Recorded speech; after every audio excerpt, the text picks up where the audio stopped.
ಯಾರೇ ಇರಲಿ, ನಮ್ಮವರೇ ಇರಲಿ ಹೊರಗಿನವರಿರಲಿ, ನಮಗೆ ಕೆಟ್ಟದ್ದು ಹೇಳ್ತಾ ಹೋದಾಗ ನಾವು ಅದನ್ನು ಕೇಳಿ ಕೇಳಿ ಅಭ್ಯಾಸ ಆಗಿಬಿಟ್ಟಿದೆ. ನಮ್ಮವರು ಹೊರಗಿನವ್ರು ಕಡಿಮೆ, ನಮ್ಮವರೇ ಇರ್ತಾರೆ. ಕಾಲು ಎಳೆಯವರು ಜಾಸ್ತಿ ಇರ್ತಾರೆ. ಕಾಲು ಎಳೆದಾಗ ನಮಗೆ ನಾವು ಸ್ಟ್ರಾಂಗ್ ಆಗ್ಬೇಕು, ಬೇರೆ ಯಾರು ನಮಗೆ ಬೇಕಾಗಿಲ್ಲ ಅಷ್ಟೇ. ನಾನು ನಂಬಿದ್ದು ಅಜ್ಜ ಮತ್ತು ದೇವರು ಅಷ್ಟೇ. ಅಳುವ ಕಡಲುಳು ತೇಲಿ ಬರುತ್ತಲಿದೆ ನಗೆಯ ಹಾಯಿದೋಣಿ, ಪ್ರೀತಿಯ ತೀರವ, ಇದು ಸರಿ, ಪ್ರೀತಿಯ ತೀರವ ಸೇರುವುದೊಂದೇ ಬಾಳಿನ ಗುರಿಯಮ್ಮ. ಸೂಪರ್, ನಮಗೆ ಅದ್ರಲ್ಲಿ ಬಹಳ ಇಷ್ಟವಾಗಲ್ಲ. ಶಾಲೆಗೆ ಚಕ್ಕರ್, ಊಟಕ್ಕೆ ಬರೀ ಸೊನ್ನೆ. ಸೊ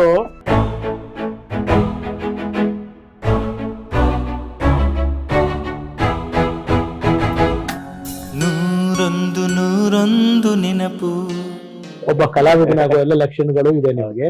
ಮೊದ್ಲೊಂದ್ಸತಿ ಇದೇ ತರ ಆದಾಗ ನನ್ನ ದೊಡ್ಡ ಅಣ್ಣ ಇದ್ದ, ಅವನು ಕೂಡ ಎದುರು ನಿಂತಿದ್ದ. ಅಂದ್ರೆ ಕಾಳಿಂಗರಾಯ ರಾಜಸ್ಥಾನದವರು ಅಂತ ಒಬ್ರು ಹೇಳಿದ್ರು. ಅವ್ರು ಹೇಳಿದಾಗ ಏನಂದ್ರೆ ಅವ ಅಲ್ಲಿ ಬೆಂಗಳೂರಿದ್ದ, ಇಲ್ಲಿದ್ದವ ಬೆಂಗಳೂರಿಗೆ ಹೋಗಿ ಗಲಾಟೆ ಮಾಡಿ. ಏನವ್ರ ಹೆಸರು? ವಿಜಯಶಂಕರ್ ಅಂತ. ಅಂದ್ರೆ ಇದು ಬೇಕು ಸರ್, ನಮ್ಮ ಮನೆಯವರಿಗೆ ನಮ್ಮ ಅಜ್ಜನಿಗೆ ಏನಾರು ಆದ ಕೂಡಲೇ ನಾವು ಅಲ್ಲಿ ನಿಲ್ಬೇಕು. ಸತ್ಯ ಏನಿದೆ ನೀವೇ ನಿಲ್ಬೇಕು, ಬರಲ್ಲ. ಬೇರೆ ಯಾಕೆ ಬರ್ತಾರೆ ಅಲ್ವಾ? ಅವ್ರಿಗೆ ಗೊತ್ತಿರೋದಿಲ್ಲ ಸರ್, ಅವ್ರು ಬ್ಲೈಂಡ್ ಆಗಿರ್ತಾರೆ. ಅವ್ರು ಹೇಳಿ ಸತ್ಯ, ನೀವು ಹೇಳ್ದಾಗ ಅವ್ರು ಯಾರೋ ಮತ್ತೆ ನಿಮ್ಗೆ ಗೊತ್ತಿಲ್ಲ, ನೀವು ಕೇಳಿದ ಕಾಣಿ ಹಾಕಿದ, ಕೇಳಿದಿರ ಅವನು ಹಾಕ್ತಿರ್ಲಿ. ಕರೆಕ್ಟ್. ಇಲ್ಲಿ ಇವಾಗ ನಮ್ಗಳದ್ದು ತಪ್ಪು ಅಂತ ಹೇಳಕ್ಕಾಗಲ್ಲ ಸರ್. ಯಾರೋ ಒಬ್ರು ಬಂದು ಕಾಳಿಂಗರಾವ್ ಮಗ ಅಂತ ತಪ್ಪು ನಮ್ದು ಏನು ಅಂತಂದ್ರೆ ಅದನ್ನು ಹೇಳ್ತೀನಿ, ನಾನು ಚರ್ಚೆ ಮಾಡ್ತೀನಿ. ನಾನು ಯಾವ್ದು ಶುಗರ್ ಕೋಟೆಡ್ ಆಗಿ ಮಾತಾಡಲ್ಲ.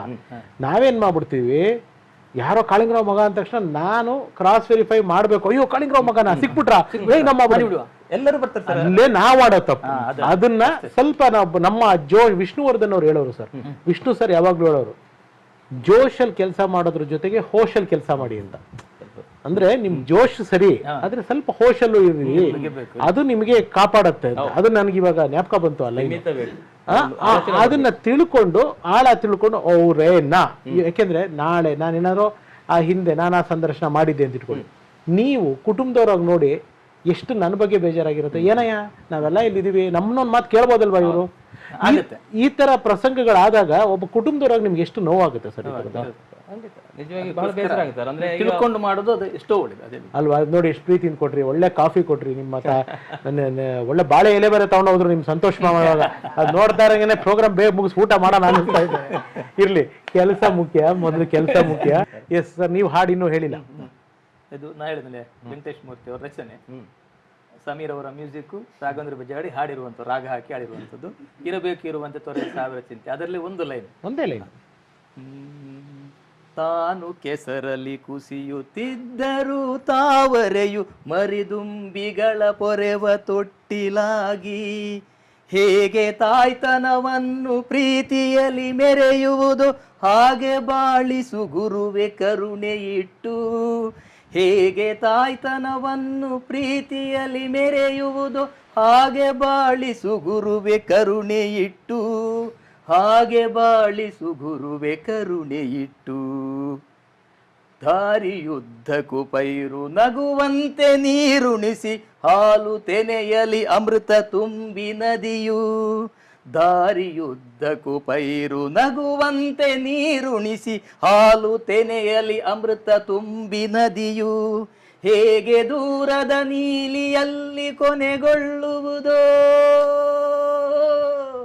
ಹೇಗೆ ದೂರದ ನೀಲಿಯಲ್ಲಿ ಕೊನೆಗೊಳ್ಳುವುದು ಹಾಗೆ ಕೊನೆಗಾಣಿಸು ಕೃಪೆಯನಿಟ್ಟು, ಹಾಗೆ ಕೊನೆಗಾಣಿಸು ಕೃಪೆಯನಿಟ್ಟು, ಇರಬೇಕು ಇರುವಂತೆ ತೊರೆದು ಸಾವಿರ ಚಿಂತೆ, ಮಳೆ ಸುರಿಸಿ ಹಗುರಾದ ಮುಗಿಲಿನಂತೆ, ಮಳೆ ಸುರಿಸಿ ಹಗುರಾದ ಮುಗಿಲಿನಂತೆ, ಮಳೆ ಸುರಿಸಿ ಹಗುರಾದ ಮುಗಿಲಿನಂತೆ.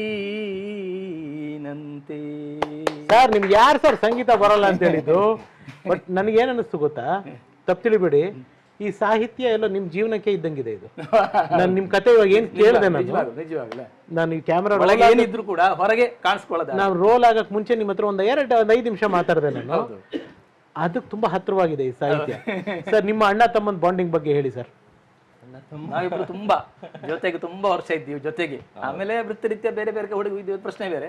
ಸಣ್ಣದಿರುವಾಗ ನಾವು ಅಣ್ಣ ಒಬ್ಬ ಇಲ್ಲೇ ಬೆಳೆದಿದ್ವಿ, ದೊಡ್ಡವನು ವಿಜಯ್ ಶಂಕರ್ ಇಲ್ಲೇ ಬೆಳೆದ. ನೀವು 3 ಜನ ಬ್ರದರ್? 3 ಜನ ಗಂಡ, ಅಕ್ಕ ನಾನು, ಇವ್ರು 3 ಜನ ಒಟ್ಟಿಗೆ ಅಲ್ಲಿ ಕಾಸರಗೋಡಲ್ಲಿ ಬೆಳೆದಿದ್ದು. ನಾವು ಸಾಧಾರಣ ಒಂದು 19 ವರ್ಷ ನಾವು ಒಟ್ಟಿಗೆ ಇದ್ವಿ, ಕಾಲೇಜ್ ಶಾಲೆಗೆ ಎಲ್ಲ. 19 ನಾನು ಬೇರೆ ಹೋದೆ, ಹಾಗೆ ಎಲ್ಲ ಜೀವನದ ರೀತಿಗಳು ಬೇರೆ ಬೇರೆ ಆದ್ವಿ. ಅಲ್ಲಿವರೆಗೆ ಒಳ್ಳೆ ಹೊಡೆದಾಟ ಜೋರಿತ್ತು, ಅವನಿಗೆ ಕೋಪ ಜಾಸ್ತಿ. ಓಕೆ, ಇವ್ರ ಅಣ್ಣ ಅಲ್ವಾ?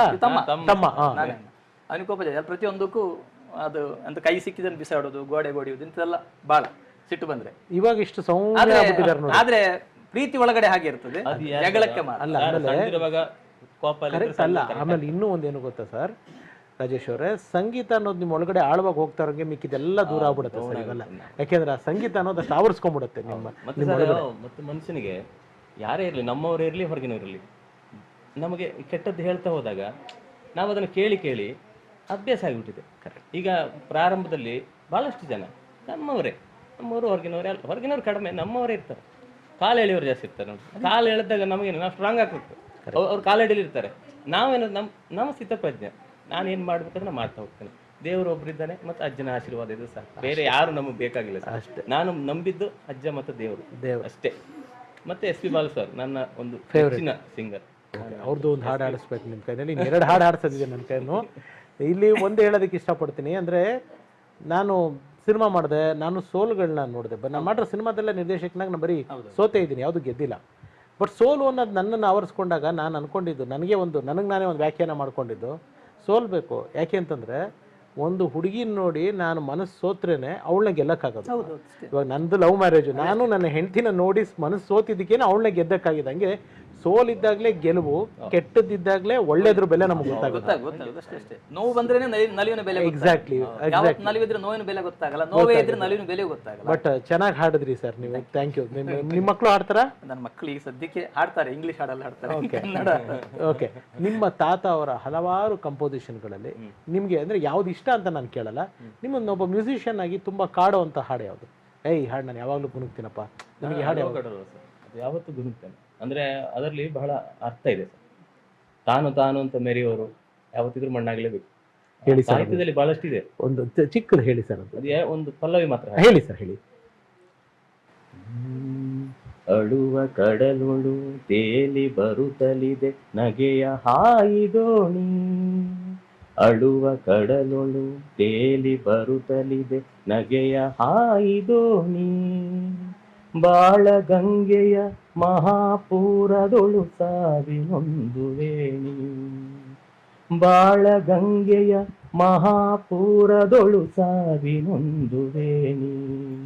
ನೆರೆತಿದೆ ಬೆರೆತಿದೆ ಕುಣಿವ ಮೊರೆವ ತೆರೆಗಳೋಳಿಯಲ್ಲಿ. ಜನನ ಮರಣಗಳ ಉಬ್ಬು ತಗ್ಗು ಹೊರಳುರುಳುವಾಟವಲ್ಲಿ. ಅಳುವ ಕಡಲೊಳು ತೇಲಿ ಬರುತ್ತಲಿದೆ ನಗೆಯ ಹಾಯಿದೋಣಿ. ನಗೆಯ ಹಾಯಿದೋಣಿ, ನಗೆಯ ಹಾಯಿದೋಣಿ.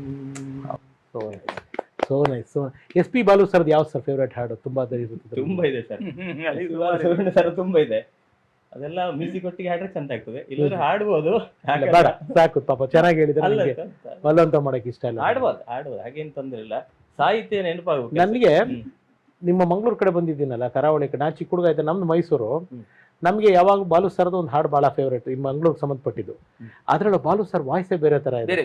ಸ್ನೇಹದ ಕಡಲಲ್ಲಿ ನೆನಪಿನ ದೋಣಿಯಲಿ ಪಯಣಿಗನ ನಮ್ಮ ಪ್ರೀತಿಯ ತೀರವ, ಇದು ಸರ್ ಪ್ರೀತಿಯ ತೀರವ ಸೇರುವುದೊಂದೇ ಬಾಳಿನ ಗುರಿಯಮ್ಮ. ಸುಂದರ ಹಾಡು, ಸೂಪರ್. ನಮ್ಗೆ ಅದ್ರಲ್ಲಿ ಬಹಳ ಇಷ್ಟವಾಗಲ್ಲ. ಶಾಲೆಗೆ ಚಕ್ಕರ್, ಸೊ ವೆರಿ ನೈಸ್. ಈ ಸ್ನೇಹ, ಈಗ ನಿಮ್ಮ ಕರಾವಳಿ ಜನ, ನಿಮ್ಮ ಪ್ರೀತಿ, ನಿಮ್ಮ ಉಪಚಾರ, ನಿಮ್ಮ ಆ ಒಂದು ವಾರ್ಮ್ ವೆಲ್ಕಮ್, ನಿಜವಾಗ್ಲೂ ಅದು ಸ್ನೇಹದ ಕಡಲಲ್ಲಿ ಪ್ರೀತಿಯ ಅಲೆಯಲ್ಲಿ ತೇಲ್ಸುತ್ತೆ ನಮ್ಮನ್ನ. ತುಂಬಾ ತುಂಬಾ ಥ್ಯಾಂಕ್ಸ್. ಫೈನಲಿ ಒಂದು ಪ್ರಶ್ನೆ ರಾಜೇಶ್ ಸರ್, ರಿಯಾಲಿಟಿ ಶೋಗೆ ನೀವು ಒಬ್ರಿಗೆ ಟ್ರೈನ್ ಮಾಡ್ತೀರಾ ಅಂತ ಹೇಳಿದ್ರಿ. ನಿಮ್ಮ ಪ್ರಕಾರ ರಿಯಾಲಿಟಿ ಶೋಗಳಲ್ಲಿ ಅಂದ್ರೆ ಎಲ್ಲವೂ, ನಾನು ಯಾವುದು ಪ್ರಿಸೈಸ್ ಆಗಿ ಅದು ಇದು ಅಂತ ಹೇಳಲ್ಲ, ಇನ್ ಜನರಲ್ ಆಗಿ ನಾನು ಹೇಳ್ತಾ ಇರೋದು, ಕೆಲವು ಪ್ರತಿಭೆ ಎಷ್ಟಿರುತ್ತೋ ಇರಲ್ವೋ ನಮಗೆ ಗೊತ್ತಿಲ್ಲ, ಆದ್ರೆ ಆ ಪ್ರತಿಭೆ ಇಂದ ಹೆಚ್ಚಾಗಿ ಅದ್ರ ಹಿಂದೆ ಬ್ಯಾಕ್ ಅಂಡ್ ಸ್ಟೋರಿಗಳು ಜಾಸ್ತಿ ಇರುತ್ತೆ.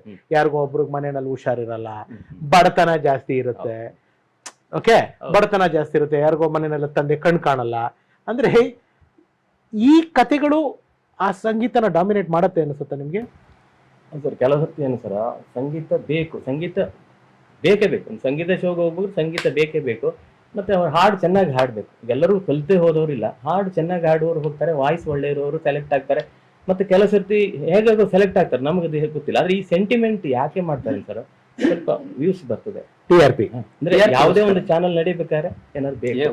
ಅಂದ್ರೆ ಸೀದಾ ಸಾದ ಆದ್ರೆ ನಡೆಯುವುದಿಲ್ಲ ಸರ್. ಅಂದ್ರೆ ಅದು ಅಂದ್ರೆ ಇವಾಗ ಎಸ್ ಪಿ ಬಾಲಸವರು ನಡೆಸಿದ್ರು. ಅದೇ ನಾನು ಹೇಳ್ತೀನಿ, SP ಬಾಲಸುಬ್ರಹ್ಮಣ್ಯಂ ಅವರು ಎದೆ ತುಂಬ ಹಾಡುವನ ಕಾರ್ಯಕ್ರಮದಲ್ಲಿ ನಾನು 6ನೇ ಅಸಿಸ್ಟೆಂಟ್ ಆ ಪ್ರೋಗ್ರಾಮ್ಗೆ. ನಾನು ಅವಾಗ ETV ಕೆಲಸ ಮಾಡ್ತಿದ್ದೆ. ಶ್ಯಾಮ್ ಸುಂದರ್ ಕುಲಕರ್ಣಿ ಅಂತ ಒಬ್ಬ ದಿಗ್ಗಜ ಪತ್ರಕರ್ತರು, ಅವ್ರ ಸ್ಕ್ರಿಪ್ಟು ವಿನಯ ಪ್ರಸಾದ್ ಮೇಡಮ್ ಅವರು ಇದು ಮಾಡೋರು. ಆಮೇಲೆ ಅದ್ರ ನಿರ್ದೇಶಕರೆಲ್ಲ ಬೇರೆ ಇದ್ರು. ನಾವು ಬರೀ ಅದರಲ್ಲಿ ಎದೆ ತುಂಬೆ ಹಾಡುವೇನು ಪ್ರೋಗ್ರಾಮ್ ಫಸ್ಟ್ ಬಂದಿದ್ದು ಯಾವ ರೀತಿ ಅಂದ್ರೆ, ಇವಾಗ ಒಂದು ಹಾಡು ಅದು ಹೂವೊಂದು ಬಳಿ ಬಂದು, ಆ ಹಾಡು ಹುಟ್ಟಿದ ಹೆಂಗೆ ಅನ್ನೋದನ್ನ ವಿನಯ ಪ್ರಸಾದ್ ಮೇಡಮ್ ಹೇಳೋರು.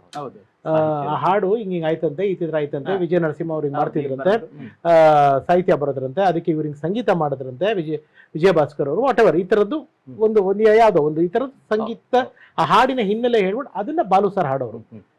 ಅದು 10 ವರ್ಷ ಬರೆಯೋರು ಸ್ಕ್ರಿಪ್ಟ್. ಅವಾಗೆಲ್ಲ ಕಂಪ್ಯೂಟರ್ ಇರ್ಲಿಲ್ಲ, ಅಂದ್ರೆ ಇತ್ತು ಬಟ್ ತುಂಬಾ ಕಡಿಮೆ ಇದ್ದಿದ್ದು, ಬರಿತಾ ಇದ್ರು. ನಾನು ಅದರಲ್ಲಿ 8ನೇದೋ 9ನೇದೋ ಕಾಪಿ ರೈಟ್ರು ಅದನ್ನ ಬರಿತಾ ಇದ್ದು. ಸೊ ಅವತ್ತು ಹಾಡಿನ ನೋಡಿದ್ರೆ, ಆಮೇಲೆ ಎದೆ ತುಂಬೆ ಹಾಡುವೇನು ಕಾರ್ಯಕ್ರಮ ಮಾಡಿರೋದು ನಮ್ಮ ETV ನಲ್ಲಿ. ಈ ತರದೆಲ್ಲ no gimmicks, only straight. Zee ಕನ್ನಡಗೆ ಸರೆಗಮಪ ಸ್ಟಾರ್ಟ್ ಮಾಡಿದೆ ನಮ್ ತಂಡ. ಫಸ್ಟ್ ಸೀಸನ್ ಏನ್ ಬಂತು ನಮ್ ತಂಡ, ನಾನೇ ಅಂತ ಹೇಳಲ್ಲ, I am also one of the part. ಒಂದು ಚಿಕ್ಕ ಅಳಿಲ್ ಸೇವೆ ಒಂದು ಪಾರ್ಟ್ ಇದೆ. ಅವತ್ತಿಗೂ ಇವೆಲ್ಲ ಇರ್ಲಿಲ್ಲ. ಇವತ್ತಿಗೆ ನೋಡ್ತಾ ಇದ್ದಾಗ ಅಯ್ಯಯ್ಯ ನಾವ್ ಬೆಳೆಸಿದ ಮಗುನ ಇದು ಅನ್ಸ್ಬಿಡುತ್ತೆ ನಮ್ಗೆ. ಮತ್ತೊಂದ್ ಸರ ನಾನೊಂದು ಹೇಳ್ತೇನೆ, ಈಗ ಅದರಿಂದ ತುಂಬಾ ಕಷ್ಟದಲ್ಲಿರೋರಿಗೆ ಹೆಲ್ಪ್ ಆಗಿದೆ. ಯಾಕಂದ್ರೆ ಕೆಲವರಿಗೆ ಕಣ್ಣಿಲ್ದಾನೆ ಆಪರೇಷನ್ ಮಾಡಿಸಿದ್ದಾರೆ ಅಂತ ಅಂದ್ರೆ ನಮ್ಗೆ ಆಗಿದೆ ಸರ್. ಹೌದು. ಮತ್ತೆ ಮನೆಯಲ್ಲಿದ್ರೆ ಮನೆ ಕಟ್ಟಿ ಕೊಟ್ಟದಿದೆ, ಗಿಫ್ಟ್ ಕೊಟ್ಟದಿದೆ, ಅನಾನುಕೂಲಗಳು ಇದೆ. ಆಮೇಲೆ ಏನು ಗೊತ್ತಾ ಸರ್, ಇವಾಗ ಹಾಡ್ಬೇಕಾದ್ರೆ ನಾವ್ ಹೆಂಗೆ ಸರ್, ಕಂಠ ಶುದ್ಧವಾಗಿರ್ಬೇಕು, ರಾಗ ಲಯ ಬದ್ಧವಾಗಿರ್ಬೇಕು, ಹಾಡೊಂದು ಸರಿ ಇರ್ಬೇಕು. ಇವಾಗ ಅಂದ್ರೆ ಮೋಸ್ಟ್ ಇದು ತಪ್ಪಿದ್ರೆ ದಯವಿಟ್ಟು ಕ್ಷಮಿಸಿ. ಇದು ಪರ್ಸನಲಿ ನನ್ನ ಒಂದು ಈ ವೇದಿಕೆ ಸಿಕ್ತು ನಾನು ಮಾತಾಡ್ತಾ ಇದ್ದೀನಿ ಒಪಿನಿಯನ್.